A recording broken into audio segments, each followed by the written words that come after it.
ایھا الناس اتقوا ربکم، اے لوگو تقوی اختیار کرو اپنے رب کا، ڈر جاؤ اپنے رب سے، ان زلزلۃ الساعۃ شیء عظیم،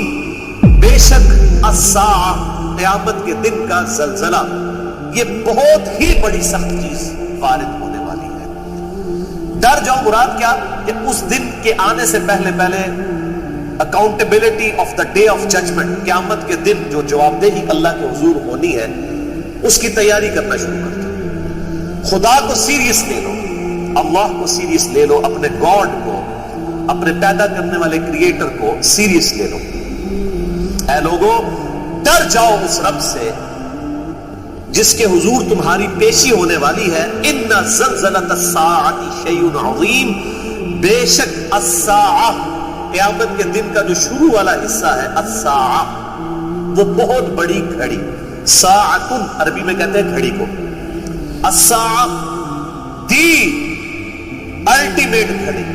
وہ جو خاص وقت آنے والا ہے، قیامت کے دن کا شروع کا حصہ الساعہ شیء عظیم، وہ بہت بڑی سخت شے ہے۔ یوم ترونہا، اور اس کی جھلکی یہ ہے یوم ترونہا، اس دن تم دیکھو گے، تذہل کل مرضعۃ ام ارضعت، کہ ہر دودھ پلانے والی اپنے اس بچے سے بھی غافل ہو جائے گی جس کو وہ دودھ پلا رہی ہوگی۔ یعنی جب قیامت قائم ہونا شروع ہوگی، الساعہ کی گھڑی آئے گی، دنیا میں ظاہر ہے کروڑوں اربوں لوگ اس وقت بھی آباد ہوں گے، اس وقت اگر کوئی ایسی عورت ہے کہ جس کے ہاتھ میں بچہ ہے اور وہ اپنے بچے کو دودھ پلا رہی ہے، تو ایسی ہیبت طاری ہوگی قیامت کے دن کی اللہ تعالیٰ کی طرف سے کہ وہ اپنے دودھ پلانے والے بچے کو بھول جائے گی، اسے اپنی جان کی فکر پڑ جائے گی۔ وَتَضَعُ كُلُّ ذَاتِ حَمْلٍ حَمْلَهَا، اور ہر حاملہ اپنے حمل کو بھی گرا دے گی، یعنی اسے ہوش ہی نہیں رہے گی۔ ایسی غم کی کیفیت طاری ہوگی کہ اگر کوئی پریگنٹ ہے، چاہے کوئی عورت ہے، چاہے کوئی بھی جاندار ہے، جانداروں میں سے بھی، اس کا حمل ضائع ہو جائے گا، پریگنینسی ضائع ہو جائے گی خوف کے بعد۔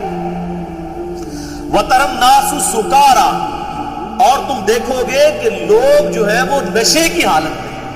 یعنی یہ جیسے کسی نے شراب پی ہوئی ہوتی ہے نا، آپ کو پتا بدمست، اسے ہوش ہی نہیں ہوتی، جس کو ہم کہتے ہیں ٹن ہو جاتا ہے بندہ، اس طریقے سے ہوش ماری جائے گی اس دن، یعنی انسان کو ہوش ہی نہیں ہوگی اس نے کدھر جانا ہے، پاگلوں کی طرح۔ اور نشہ آور چیز کسی کو کھلا دی جائے جسے بندے کو ہوش نہیں ہوتی نا، یعنی اس قدر غم طاری ہوگا، جو سورۃ المزمل میں بھی آیا ہے کہ قیامت کا دن ایسا ہولناک ہے کہ بچوں کو بوڑھا کر دے، بچے غم کے مارے بوڑھے ہو جائیں، ان کے بال سفید ہو، ایسا وہ سخت دن اس دن وارد ہوگا، ایسی صورتحال ہوگی۔ وَتَرَى النَّاسُ سُكَارَى، اس دن تم دیکھو گے کہ لوگ نشے میں ہیں، وَمَا هُمْ بِسُكَارَى، لیکن وہ نشے میں نہیں ہوں گے، وَلَكِنَّ عَذَابَ اللَّهِ شَدِيدٌ، لیکن اصل بات یہ ہوگی کہ اللہ کا عذاب بہت شدید، مت ماری جائے گی لوگوں، اس عذاب کی وجہ سے ایسی افراتفری پھیل جائے گی قیامت کے دن کہ دودھ پلانے والی عورت اپنے بچے کو بھی بھول جائے گی، اور اگر کوئی پریگنٹ ہے تو اس کا حمل ضائع ہو جائے گا، اور لوگ نشے کی حالت میں ہوں گے، لگ رہا ہوگا کہ نشے کی حالت میں ہے، لیکن وہ نشے کی حالت میں نہیں ہوں گے، بلکہ اللہ تعالیٰ کے عذاب کی سختی کی وجہ سے ان کو لگے گا جیسے کہ اگر کوئی آبزرو کرنے والا آبزرو کر سکے تو یوں لگے گا جیسے کہ یہ نشے کی حالت میں، ہوش ہی نہیں ہوگی۔ اللہم اجرنا من النار، اللہم اجرنا من النار، اللہم اجرنا من النار۔ اللہ تعالیٰ اس سخت دن کی سختی سے بچائے۔ تو یہ تو آغاز ہوگا اس سختی کا، اس کے بعد یہ سب کے سب لوگ، پھر ایسا سور پھونکا جائے گا جس کی وجہ سے سب کے سب لوگ بے ہوش ہو جائیں گے، حتیٰ کہ لوگوں پر موت وارد ہو جائے گی، پھر دوبارہ سور پھونکا جائے گا، پھر لوگ دوبارہ سے زندہ ہوں گے، اور پھر قیامت کے دن کا الٹیمیٹ فیصلہ جو ہے وہ عدل و انصاف کے ساتھ کیا جائے گا۔ لیکن یہ جو سٹارٹ والا معاملہ ہے، الساعہ، the biggest event، بہت بڑی گھڑی، الٹیمیٹ گھڑی، یہ اس کا ذکر ہے سورۃ الحج کی پہلی 2 آیات میں۔ اس کانٹیکسٹ میں احادیث بہت زیادہ ہیں، اگر ان کو بیان کیا جائے تو کافی ٹائم ریکوائرڈ ہے، البتہ 2 احادیث بڑی اہم ہیں اسی کانٹیکسٹ میں وہ یہاں پر بیان کر دیتا ہوں، اور دونوں احادیث صحیح مسلم کے اندر موجود ہیں۔ پہلی حدیث صحیح مسلم میں ہے انٹرنیشنل نمبر کے مطابق 375 نمبر 375 کہ آپ صلی اللہ علیہ وآلہ وسلم نے ارشاد فرمایا قیامت اس وقت تک قائم نہیں ہوگی جب تک اس روئے ارض پر ایک شخص بھی ایسا موجود ہے جو اللہ اللہ کرنے والا ہے، یعنی اللہ کو پکارنے والا ہے، اللہ کی یاد کرنے والا ہے۔ اگر ایک شخص بھی ایسا دنیا میں موجود ہوا جو اللہ کو یاد کرنے والا ہے، اللہ میں بلیو کرنے والا ہے، گاڈ کو ماننے والا ہے، تو قیامت قائم نہیں ہوگی۔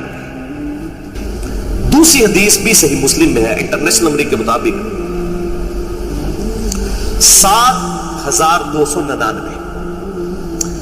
کہ آپ صلی اللہ علیہ وسلم نے ارشاد فرمایا دن اور رات اس وقت تک ختم نہیں ہوں گے، یعنی قیامت اس وقت تک قائم نہیں ہوگی جب تک کہ دوبارہ سے لات اور عزا بتوں کی پرستش شروع نہ ہو جائے۔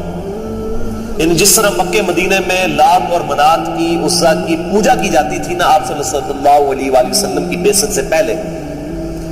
قیامت سے جسٹ پہلے دوبارہ سے پوجا شروع ہو جائے گی، اور یہ سارے معاملات حضرت عیسیٰ علیہ السلام کے خلافت راشدہ قائم کرنے اور ان کے وفات کے بعد کے معاملات ہیں، یہ ہو جائے گا۔ اور پھر آپ صلی اللہ علیہ وسلم نے جب یہ بات کہی تو ام عائشہ رضی اللہ تعالیٰ عنہ کہتی ہے کہ میں نے اللہ کے محبوب صلی اللہ علیہ وسلم سے پوچھا کہ اللہ کے محبوب صلی اللہ علیہ وسلم میں نے تو کبھی سوچا بھی نہیں تھا کہ ایسا ہوگا، کیونکہ میں نے تو قرآن میں پڑھا تھا وَالَّذِي أَرْسَلَ رَسُولَهُ بِالْهُدَى وَدِينِ الْحَقِّ لِيُظْهِرَهُ عَلَى الدِّينِ كُلِّهِ وَلَوْ كَرِهَ الْمُشْرِكُونَ۔ وہی اللہ ہے جس نے اپنے محبوب صلی اللہ علیہ وسلم کو دین حق کے ساتھ مبعوث کیا، قرآن کے ساتھ مبعوث کیا، الہدا کے ساتھ، تاکہ اس دین کو سارے ادیان پر غالب کر دے، چاہے کافر اس کا برا مان جائے۔ تو اس آیت کے تحت تو میں سمجھتی تھی کہ یہ دین تو ہمیشہ کے لیے غالب ہو جائے گا۔ آپ صلی اللہ علیہ وسلم نے ارشاد فرمایا کہ دین غالب ہوگا، لیکن جیسا اللہ تعالیٰ چاہے گا، جتنی دیر کے لیے چاہے گا، لیکن الٹیمیٹلی یہی معاملات ہونے والے ہیں۔ پھر آپ صلی اللہ علیہ وسلم نے فرمایا کہ قرب قیامت سے پہلے ایک خوشبودار ہوا چلے گی، پوری دنیا میں جہاں کہیں بھی مسلمان موجود ہوں گے، اور کوئی ایسا مسلمان ہوگا کہ جس کے دل میں رائی کے دانے کے برابر بھی ایمان ہوگا، اس تک بھی وہ ہوا پہنچے گی، اور اس ہوا کی وجہ سے اس کی روح قبض کر لی جائے گی، صرف کافر دنیا میں رہ جائے گی۔ اب وہ جو حدیث تھی نا کہ جب تک دنیا میں ایک بھی اللہ اللہ کہنے والا ہے، اس کی ایکسپلینیشن یہاں پر ہو گئی کہ اس سے مراد تھا مسلمان، ورنہ اللہ اللہ تو کافر بھی کہہ رہا ہوتا ہے کسی نہ کسی درجے میں، اس سے مراد مسلمان، اللہ کو ماننے والا۔ ہوا چلے گی اور سب کی روح قبض کر دی جائے گی، اور پھر صرف دنیا میں کافر رہ جائیں گے اور انہی پر قیامت قائم ہوگی۔